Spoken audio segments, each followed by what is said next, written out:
اسهل والطف طريقه زي ما هبه قالت، دكتوره هبه زايد المره اللي فاتت، النفس.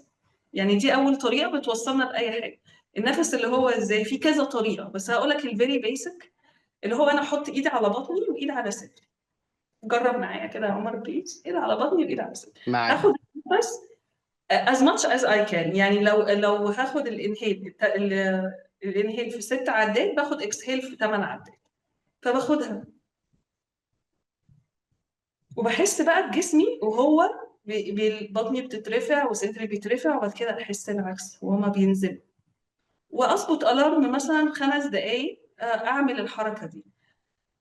هشوف انا هتواصل مع جسمي ازاي. هبدا احس ايه ده، انا حسيت بارتياح، حسيت ان جسمي مرتاح شويه. لو والله انا حاسس بتنشن في حته معينه، انا نفسي ريستريكتد وضيق، مش عارفه اعمل ال6 عدات، اوكي هقللها ل4. لن اقسو على نفسي ابدا، هرحم نفسي. اعمل انهيل في 4 واكسهيل في 6، مفيش مشكله. بس ده البيسك. ليه فاريشنز كتير، ليه فاريشنز كتير اكوردنج للحاله.